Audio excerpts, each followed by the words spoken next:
Hello, I'm Superintendent Tom Blackwood and welcome to Peninsula State Park. Whether your visit to Peninsula is for an hour, a day, or a week, we guarantee that your stay here will be memorable. Our goal in managing Peninsula is to protect its precious, natural, and very scenic resources while providing recreational experiences that are fun, relaxing, vigorous, and educational. Since its establishment as Wisconsin's second state park in 1909, Peninsula has been Wisconsin's second busiest state park and among the Midwest's premier camping destinations. We like to label Peninsula as the state park system's most complete state park, offering 471 campsites, over 40 miles of trails, 8 miles of Door County shoreline, and a panoramic observation tower. Peninsula is the only state park with a championship-level golf course and has one of the most visited, accessible lighthouses in the Midwest. And remember, Peninsula is open year-round with a full menu of cross-country, ski, snowshoe, and snowmobile trails and one of the most exciting tubing hills anywhere. While you're here, be sure to get involved in the park's many educational programs, and don't forget to see the park best, see it on foot or by bicycle. However long you stay, we are sure your visit to Peninsula will make you want to return.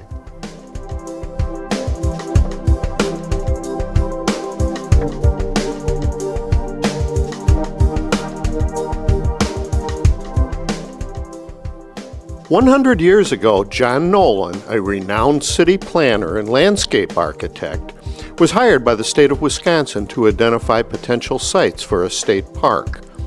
Nolan's committee recommended that 3,800 acres, located between Fish Creek and Ephraim, Wisconsin, be set aside to become Wisconsin's second state park.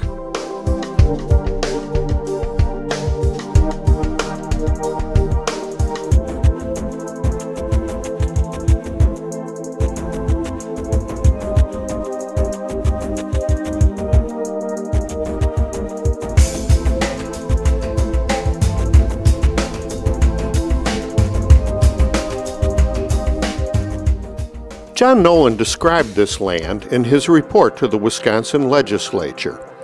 Reminding one constantly of the coast of Maine, the shore with its many graceful indentations is a never-ending delight. It sweeps from point to point, here a beach of fine sand, there of gravel. Then in contrast, precipitous limestone bluffs rising to a height of 100 feet or more. Almost at each step on the land, each boat's length on the water, a new vista is opened, a new composition is afforded. Peninsula State Park was created by a group of visionaries. Generations later, people continue to enjoy this park and work to preserve its future.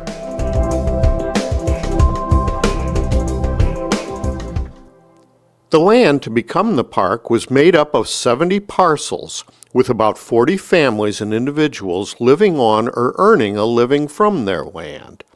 The Ole Larson homestead was located at Nicolay Bay. The state either purchased the land or granted life leases to those who wished to remain. Some people predicted the park would rapidly deteriorate to a state of dismal disorder, without owners to control wildfires and maintain the primitive roads. Such fears quickly evaporated when Al Doolittle was hired as Peninsula State Park's first superintendent in 1913. Al Doolittle was a promoter and a visionary. In this watercolor by Dave Hackett, you see Al Doolittle standing on Peninsula's shore with his park plans rolled up under his arm. David's wife Carol is one of Doolittle's grandchildren. Doolittle rented out abandoned cabins to get much-needed revenue to support the early park. He built observation towers and a golf course to attract visitors. He encouraged people to camp in the park, charging 50 cents a week or $5 for the season. Al Doolittle was superintendent from 1913 until 1943, and his dedication guaranteed this park would become a success. Today's entrance hardly resembles the entrance from Doolittle's time, but once inside the park, you will still see the result of Doolittle's vision.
The unmistakable call of the red-winged blackbird lets you know that spring is coming. The land awakes. The cycle begins.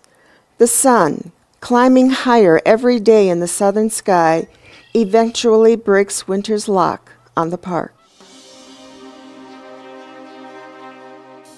Another unmistakable sign of spring is the Coast Guard placing the navigation buoy in the Strawberry Channel. First, the concrete anchor block is lowered.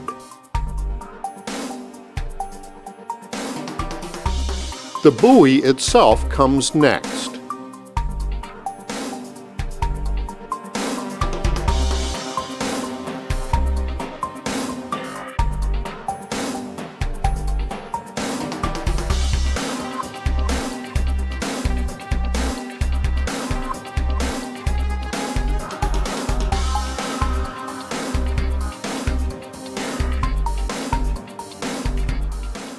A boater pushing the season zooms past as the Coast Guard boat slowly backs out of the channel.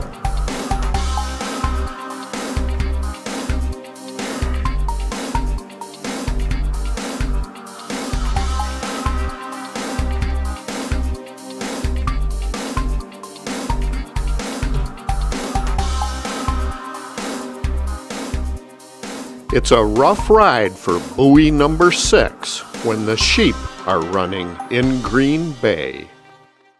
The first flowers appear. A lonely trillium blooms along the path that leads to the shore from the place where an early settler's cottage once stood. Later, the whole hillside across Shore Road from the golf course clubhouse explodes with trillium.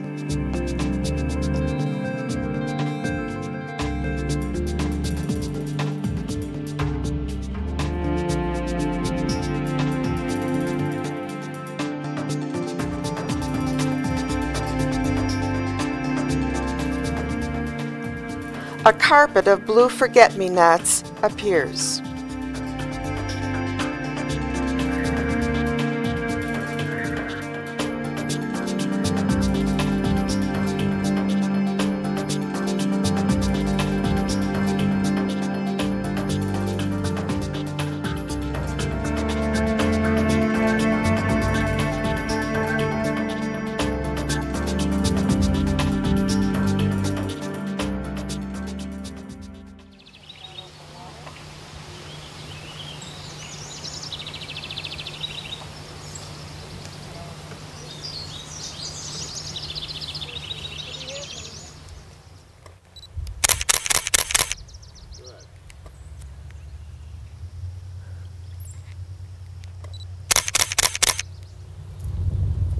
Songbirds that nest in North America leave Mexico, Central America, South America, head for the United States, head for Yukon Territory, head for the Northwest Territories, and arrive in Wisconsin in April.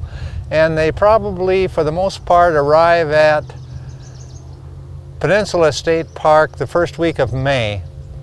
Because they navigate by the stars by the shoreline of Lake Michigan, they find Weborg Point an ideal place to rest and feed. The really interesting species that prefer Weborg, the warbler family, about 26 species altogether, 7 or 8 which nest here in the park, and probably about 20 that head to Canada, Yukon Territory, Northwest Territories, Alaska, Newfoundland, and so forth. They migrate a long way. Last Wednesday, I would guess probably most of the trees here were filled with warblers. I would guess there were literally thousands of birds that dropped out of the sky. They feed for the afternoon rest. Very often, with the right wind, take off in the evening, head for parts of the far north. A great attraction for photographers. Warblers very challenging, colorful, and a lot of fun for the photographers who love birds. Egad, a traffic jam on the bike trail where it crosses the Weborg Marsh. But it's not bicycles, it's warbler watchers. Here's a couple with a good idea. And we're sitting here waiting for the warblers to come sit in this flowering tree. We've decided it's easier to wait for the warblers to find you than it is to go chase warblers. And if you can't find the birds, there's always wildflowers. And if the birds don't show up, it's just nice to sit. Peninsula State Park is the Midwest's favorite camping destination. As you pull into the Fish Creek entrance, you can purchase a park sticker and get other information at the drive-up window, even if you are riding a bicycle. If you are camping, the friendly staff inside will get you registered, and you will be on your way to your campsite quickly. Observe the firewood rules. All kinds of pests, like the emerald ash borer, hitchhike on firewood. To prevent such pests from spreading, Peninsula confiscates and destroys firewood brought in from outside the immediate area. The Lance Olson family runs the firewood concession located on Bluff Road, just east of the Nature Center. The woodyard has a good supply of firewood, and Lance is always splitting more. Sue Olson and the daughters keep the wood carts loaded. There is a good supply of kindling and chimney logs. Be sure to ask about these. The family dog may be there to greet you. Grab a cart and load up your vehicle for many evenings of enjoyable campfires. With 471 campsites, camping is one of the most popular activities at Peninsula. Al Doolittle quickly began construction of campgrounds to encourage people to visit the new park. A 1921 visitor's guide stated, sites could be leased for 50 cents a week or $5 for the whole season. An old cook stove in the early Nicolay Bay campground provided a place for campers to bake bread.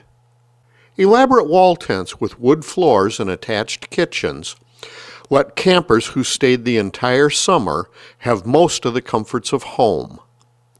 Campers built fireplaces with the abundant limestone rocks.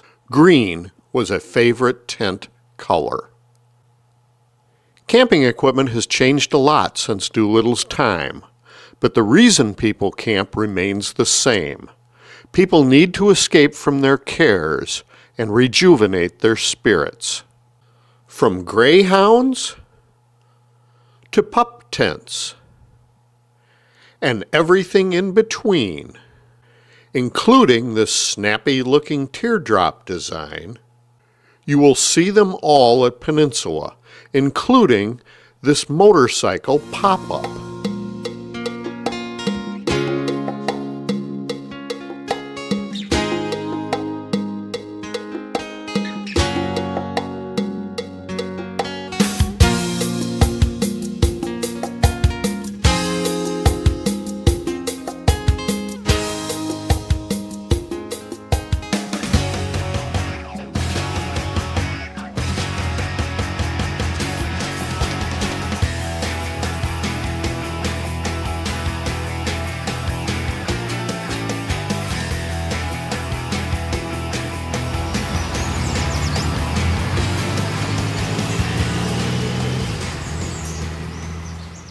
Actually, modern technology creates a lot more room inside some of these small tents than it might appear from the outside.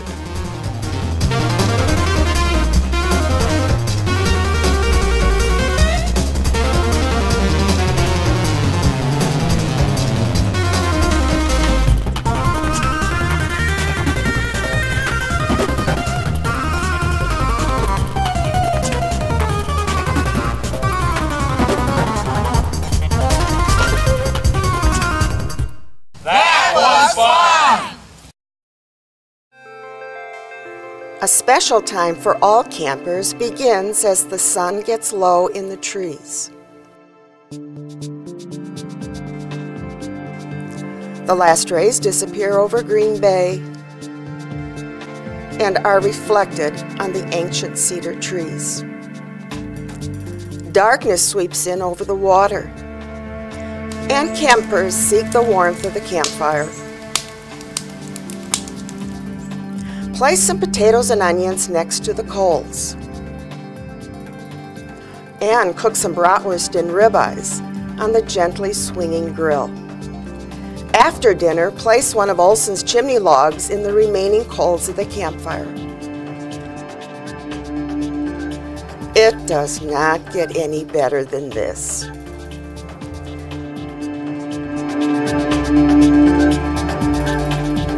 The campers' names are as varied as their signs. Some may test your pronunciation skills.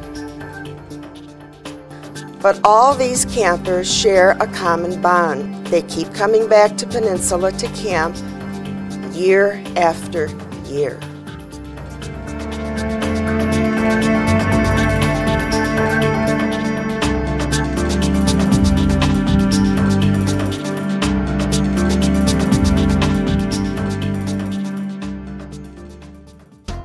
The end of a camp vacation always comes too soon. Good campers tidy up their site before they leave. Be sure to check. Did you leave anything behind?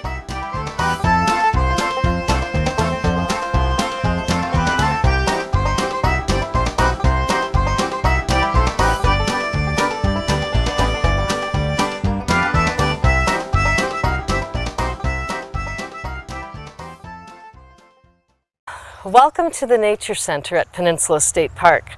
My name is Kathleen Harris. I work as naturalist here, and I hope you consider the Nature Center your starting point for adventure. The Nature Center is centrally located in the park. It's right next to the woodyard.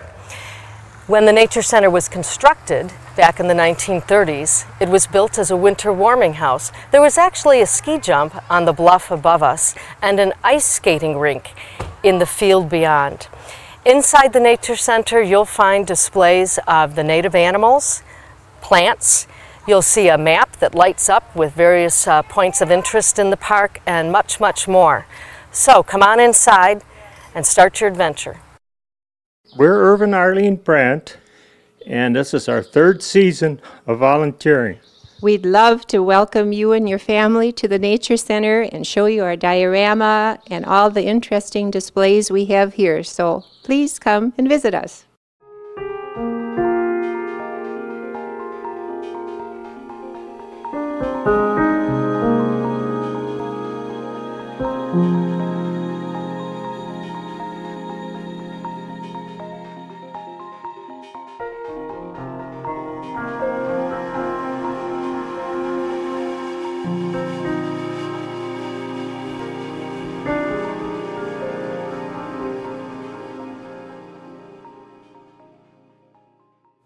Behind the Nature Center is an exhibit showing the effects deer have on the forest.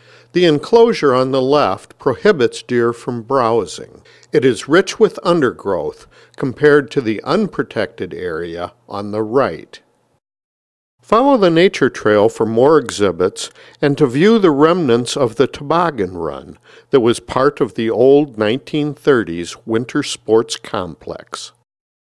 All around the Nature Center, you'll find more interesting exhibits offering excellent advice. Peninsula also offers many interpretive programs.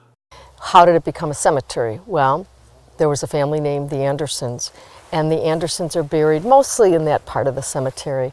And they had a family cemetery that the town eventually purchased and, of course, was added onto. So that's really how we got its start. There are a couple examples of the early 1900s here where you've got the gates opening, right, and you've got on this child's grave the fallen dove. Okay, kind of hard to make out right now, but the fallen dove. And here we've got the dove of peace. I wonder if this would have been the Bible, maybe? It's a little bit hard to tell, but anyway. So we'll see some of that symbolism along the way. Back in the 1940s and through the early 50s, she lived in Sven's old house. Who was Sven? Well, there really was a Sven. Sven's Bluff is named for. She lived there year-round. No running water, no electricity. She had a baby grand piano, played by candlelight, taught piano to some of the local kids and I'm sure some of the summer kids. And I've actually had a couple people who remember taking piano from her. And whenever I would refer to her as Agnes Keekler, to this day, they correct me. It was Miss Keekler. Other interpretive programs include the popular kayak event, where participants paddle to Eagle Cave. From Eagle Panorama, the kayaks look like tiny dots on the water. Close up, you can easily tell these dots are indeed kayaks propelled by happy paddlers. If we hurry, we may catch the group when they return to Nicolet Bay. I'm Lauren from Decatur, Illinois, and I went kayaking today, and it was very fun. Zach was my guide today, and he did a wonderful job. All right, well, I'm Zach, the assistant naturalist here at Peninsula, and one of the many things we offer is guided kayak tours led by me. What we do is we go along the shoreline and go out to look at Eagle Cave. It's a beautiful view from the water. And we'll stop a couple times, talk about some of the history and some things about the bay and other things that you'd want to know about Peninsula State Park. Nicolet Bay Beach is the place for having fun.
The beach is not always crowded.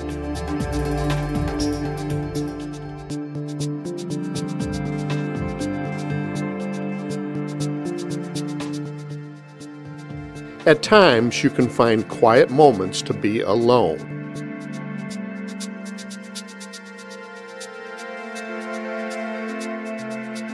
Or share with a friend.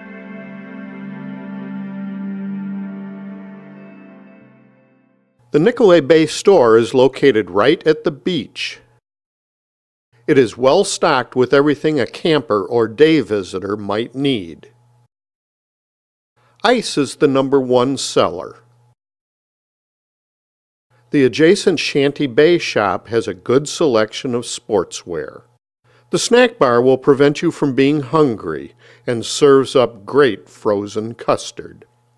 A bicycle and boat rental facility is part of the store's operation. Old-timers will remember this building as a park shelter dating back to the 1930s. I smile today when I look up at the old beam ceiling and see the Wi-Fi sign indicating you can get a wireless internet connection in this area. Over 60 years ago, campers would gather around this fireplace and play cards on cold, rainy days. Who could have imagined something like the internet back then? Today, seagulls perch atop the chimney. Back in the 1940s, muscle man Bill Klein used to do handstands on this same chimney. The original shelter building had changing stalls on each end, where beach users could change into their swimsuit. The stalls are long gone, but the original stonework portion of the building remains as an excellent example of the many structures built by the Civilian Conservation Corps and the Work Projects Administration during the Great Depression. The south end of Hemlock Trail begins at the Weborg Point Campground. Just after the trail crosses Shore Road, it runs alongside the Claflin Thorpe Cemetery, containing the graves of many early pioneer settlers who lived in this area. The trail crosses Weborg Marsh on a section of the Sunset Bike Trail. Stop at the bench for an impressive view of the Fish Creek Bluff. The trail crosses the bike path and enters the forest. Along the way are remnants of an old wood stove that used to warm a cabin. It is on this section of trail that you will pass large patches of the endangered dwarf lake iris. Be sure to treat this beautiful plant with respect. The trail next enters a delightful section of a cedar and hemlock forest.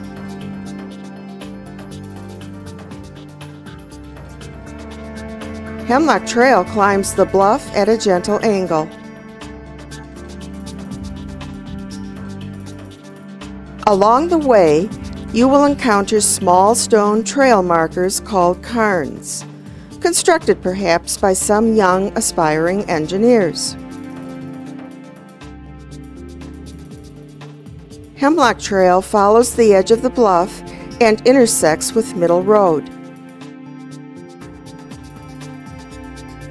Here you will find the wood bench with its special message. This is a good place to rest. Hemlock Trail continues on the other side of Middle Road, eventually merging with Skyline Trail.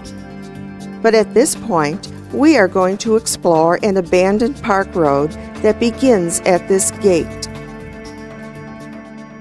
The abandoned road, a part of the park's off-road bike trail system, soon takes you to the location of a few ancient white pine trees. Your arms can't begin to embrace the pine's trunk. You can easily become dizzy trying to look up into the top of this giant tree.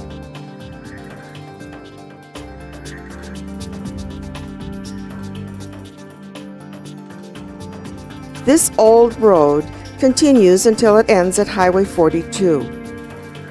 A walk on this enchanted path will never be forgotten.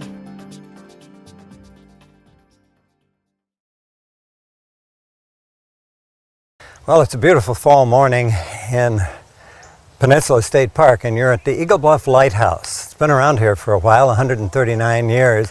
It was built in 1868 to guide ships through the very dangerous Strawberry Channel in front of us out here on the Green Bay. It's been a tourist attraction for a number of years when the Door County Historical Society began a 4-year restoration in 1960. The house is completely furnished with antiques, many of which had belonged to the original lighthouse keepers who lived here during a period of 58 years, from 1868 until 1926, when the light was automated. Why don't we go inside and let's take a look and see what things look like in there. We've come in through the kitchen of the lighthouse, I should say the winter kitchen. Barbara Pedersen is one of our tour guides who's been here for a number of years, telling people the story of the Eagle Bluff Lighthouse and the families that lived here. As you pan around and looking at the rest of the kitchen, you can see the old cast iron stove with its reservoir and waffle iron. And in the corner, we're looking at a washing machine that the families who lived here got a very sophisticated appliance back in about 1906.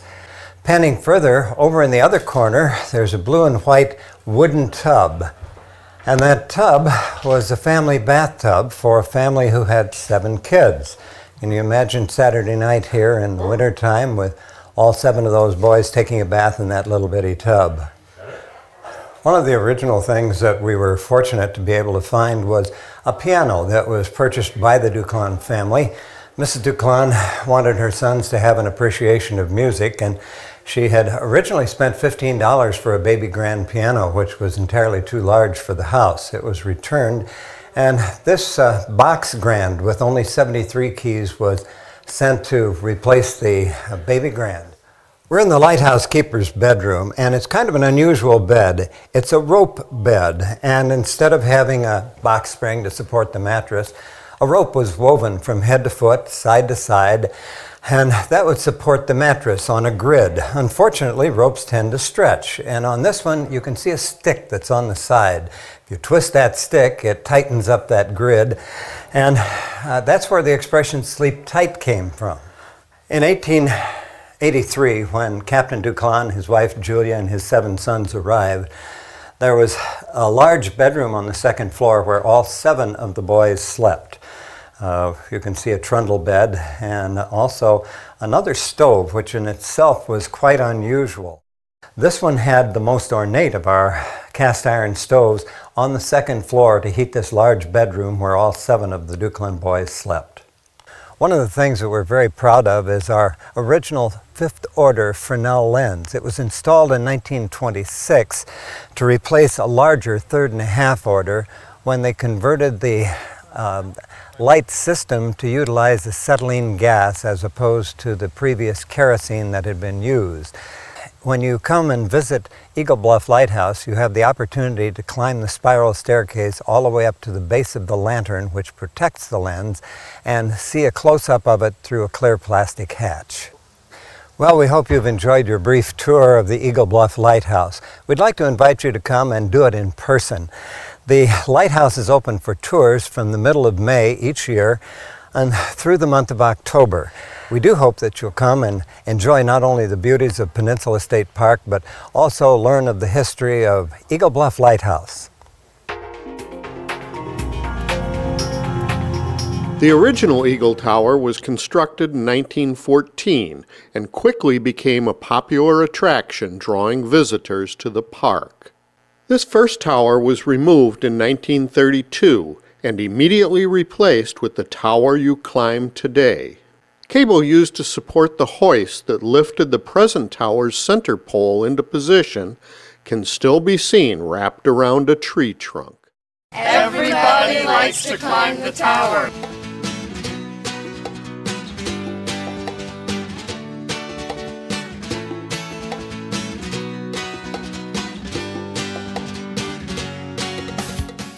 The view from the top is spectacular.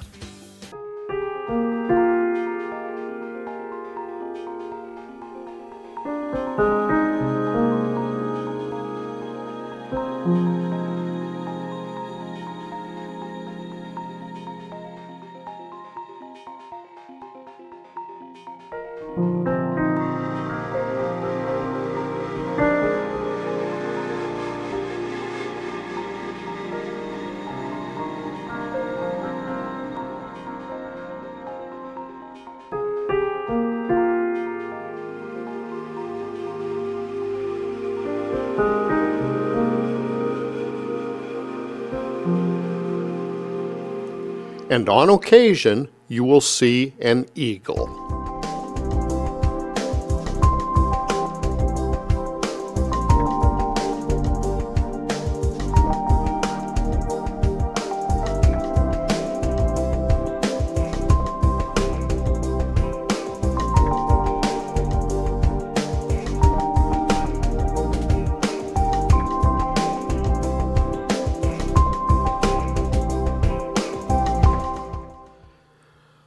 golf course dates back to 1921. For the past 25 years, it has been professionally managed by the Peninsula Golf Associates. Golf carts are popular because of the steep hills on this course. The views of Eagle Harbor and Ephraim make it hard to concentrate on your game. The camaraderie is wonderful. Geez, I accidentally hit it over to Ephraim 2 weeks ago.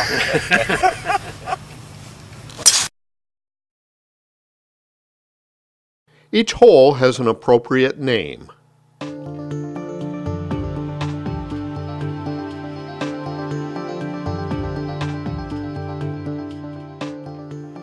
Higher elevations on this course afford more spectacular views. The 12th hole is the Bell hole. Your first shot lands in a small valley not visible from the tee. As you clear this area, you ring the bell to signal the course is clear.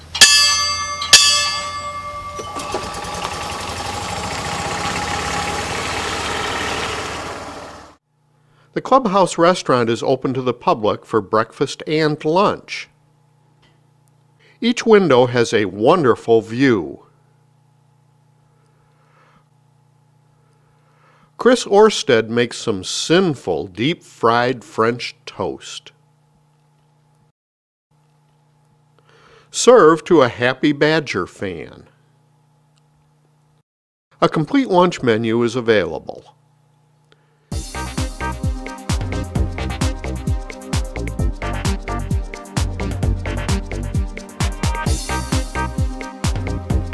Sit back, relax, and enjoy the view.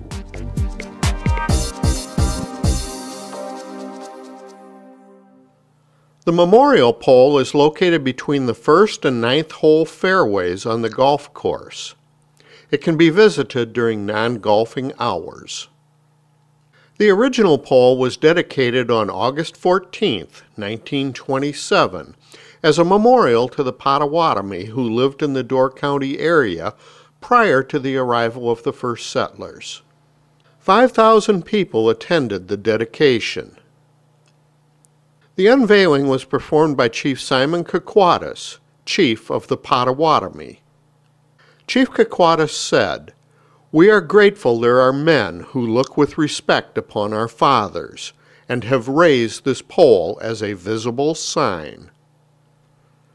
Chief Kakwatis died in 1930 and is buried near the pole. The original pole was replaced in 1970. The panels on the pole depict events related to Native American history.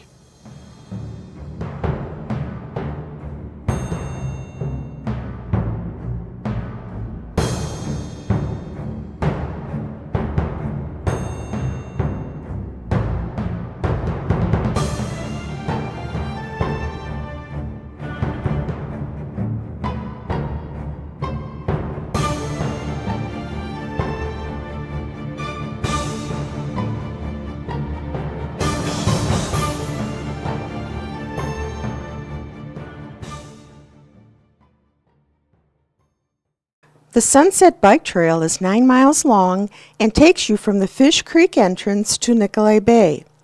Our virtual tour will only take a couple minutes. Enjoy, and please turn off your cell phones.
In 2006, Peninsula received an award for having the best state park bike trail from the Friends of Wisconsin State Parks. Now you can see why. If you aren't into bicycling, there is good fishing along the shore of the park. These waters contain a lot of bass and other game fish. Catch and release is very popular. If you don't have a boat, fish from the dock. These happy fishermen caught this nice salmon at Weborg. And if you get tired of fishing, take in a performance at the American Folklore Theater. The park built an amphitheater in the woods at Nicolay Bay for presentation of naturalist programs. Weddings were also performed on the stage, as you can see in this old photo. Dave Peterson, a University of Wisconsin-Madison professor, saw the amphitheater while camping in the park and imagined presenting folklore presentations in the wooded setting. Song of the Inland Seas was presented in 1970, and the newly formed Heritage Ensemble presented programs in the park for the next 20 years. In 1990, Doc Heidi and other longtime members of the Heritage Ensemble changed the group's name to American Folklore Theater.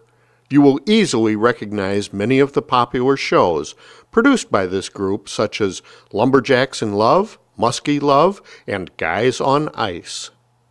The theater also sponsors a creative kids workshop each summer, which introduces children to the magic of the theater with artistic projects and an introduction to the theater performance experience.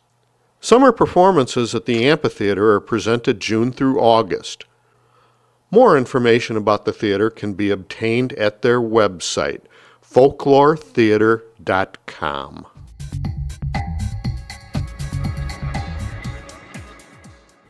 The trail starts at Eagle Panorama. Here you can see the sturdy stonework that supports the trail as it descends the bluff. At the base of the bluff, you come to some old foundations that comprised Yalmer Holland's home in the park. Holland was a longtime civic leader in Ephraim, Wisconsin, and an historian who wrote extensively about Door County. Well, I'm standing at the site of Holland's barn. This would have been in use before 1912 because by that time Holland's had moved to Cedar Hill. His granddaughter, Barbara Olson, said that this was used probably for animals, and his log cabin home, which is behind me probably 100 feet, was the other foundation we're going to visit. The final home size that he built was of log construction. It was 21 feet by 30 feet wide. He purchased the land in 1899. By 1903, a successful planting of apple and cherry orchard trees were set. The Hollands lived here for about 12 years. The state was picking up parcels from the farmers who lived within the proposed park boundaries.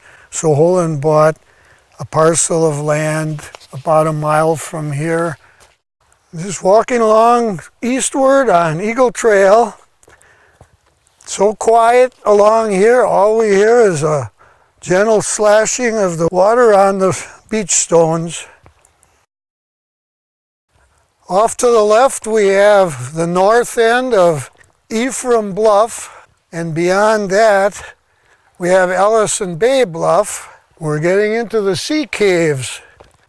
These were created when the water was 40 feet and more high, just as the caves are being created over at Cave Point on the Lake Michigan side, south of Jacksonport. Soon you are standing at the base of the bluff that rises 150 feet overhead.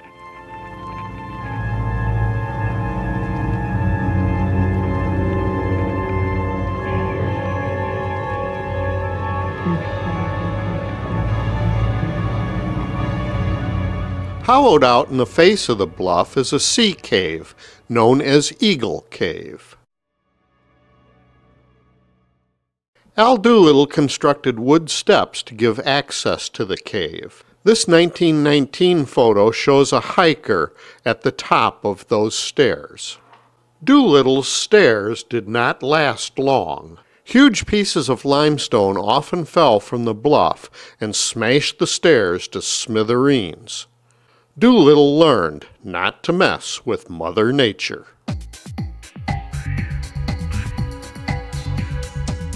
The trail continues on a narrow strip of land located between the bluff and Eagle Harbor. Years ago, a long flight of steps took you up to Eagle Terrace. The steps are long gone. Today, the trail ascends the bluff just south of where this staircase was located. At the top of the bluff, you will come upon Eagle Terrace. Eagle Terrace affords a nice view of Eagle Harbor and Ephraim. You might just happen upon this trumpet player to add to the magic of the view.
The Eagle Bluff Stone Company quarried limestone, creating Eagle Terrace. Wherever you go, you will find other remnants of the park's history. At the Skyline parking lot along Shore Road are the remnants of some old stone steps. These steps led to a pier that was part of Camp Monaga, a girls' camp that operated in the park from 1916 until 1948. In the area of the group camps was a state game farm that operated from 1928 to 1934. From the 1930s to the 1960s, Murphy's Dock was a popular place to fish and swim. The dock was located just north of the Nicolay Bay boat ramp. High water and winter ice destroyed this landmark in the late 1960s. Today, you can see just a few remnants along the shore.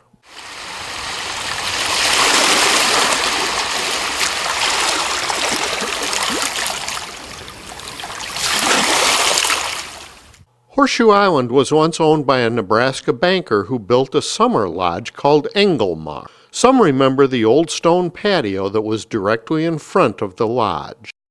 Use your imagination and you can visualize much of the park's rich history. As the sun sets, people congregate at Sven's Bluff to watch the show. We're here from La Crosse, Wisconsin.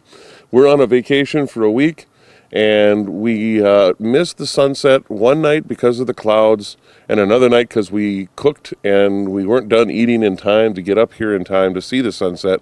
And tonight we decided we're just going to camp out and wait for it.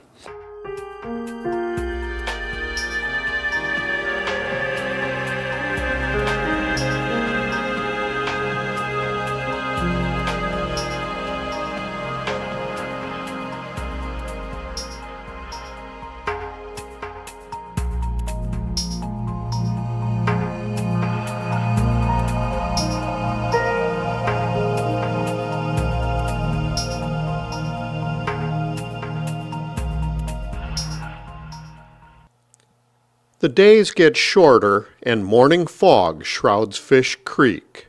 The gentle ringing of the bell on buoy number 6 that the Coast Guard placed in the Strawberry Channel in the spring makes for an enchanted moment along the shore.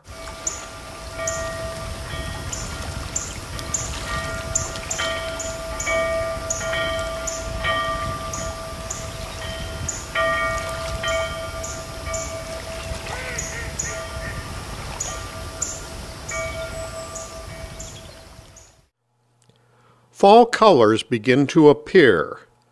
Winter can't be far away.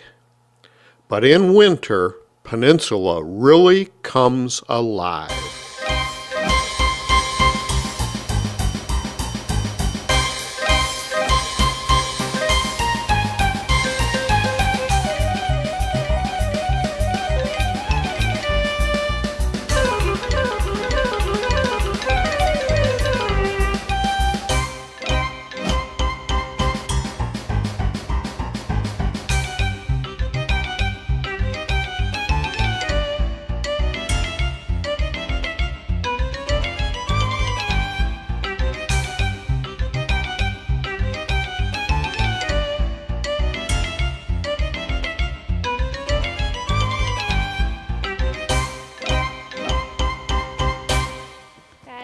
Ready, set, go!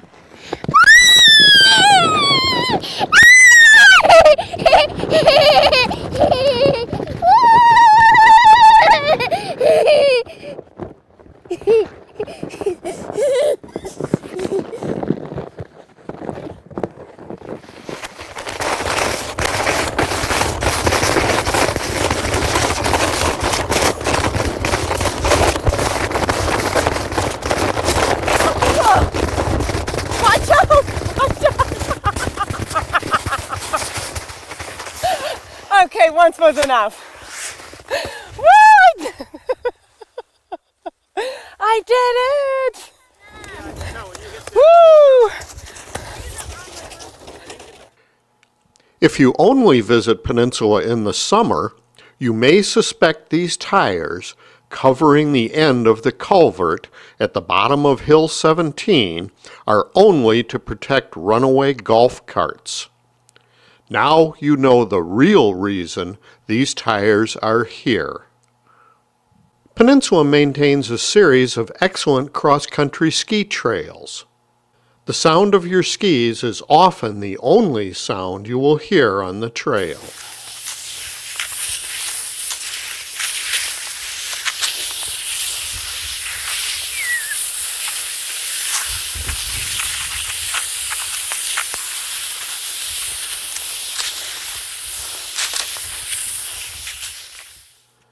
Peninsula sponsors a candlelight ski in February.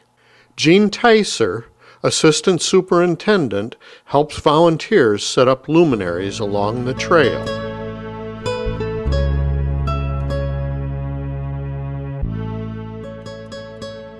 Dick Wilcox makes a final run on the trail grooming machine.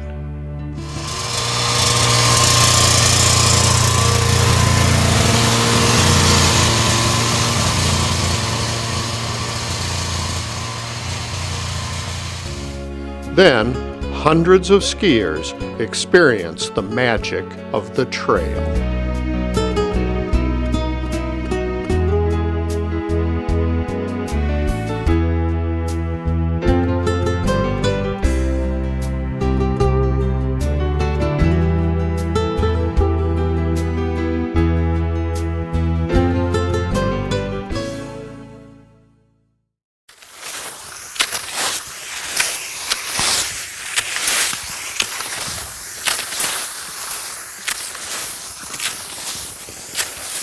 In his introduction, Superintendent Tom Blackwood said Peninsula provided recreational experiences that are fun and vigorous. Skate skiing is certainly vigorous.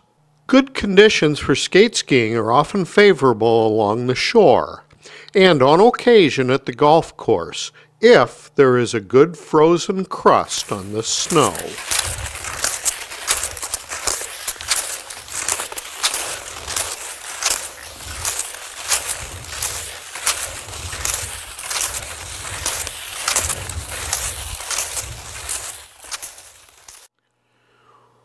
Winter camping is available at Tennyson Bay.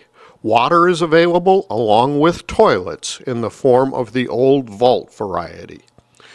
Peninsula is truly a park to be enjoyed all year. Winter once again begins to loosen its hold. Peninsula State Park begins another year. Founded in 1909, Peninsula has served generations of visitors in its first 100 years and will continue to do so in the future. A Centennial Committee started to plan the 2009 celebration in 2006. This video was a part of that plan. The desire to form a Friends group came out of the Centennial Committee. An organizing meeting on February 14, 2007, resulted in the formation of the Friends of Peninsula State Park. The Friends responded to their first request with a good turnout to clear garlic mustard from a large area in the park. This task was completed in just a few days' time. The first annual Friends meeting was held at the Welkers Point Shelter Building in September 2007. The group enjoyed good company and food in the tradition of a Door County potluck. Bob Boltman, Door County Invasive Species Team Leader and Friends Board Member, delivered an interesting presentation on the Niagara Escarpment. If you would like to join the Friends, membership information brochures are available at the park office and also on the group's website, peninsulafriends.org. Best wishes to Peninsula State Park on its first centennial.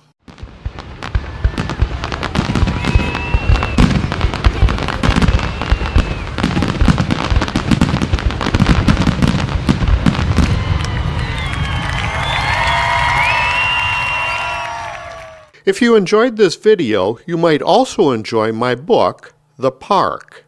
All profit from the sale of this video and the book are being donated to the Friends of Peninsula State Park.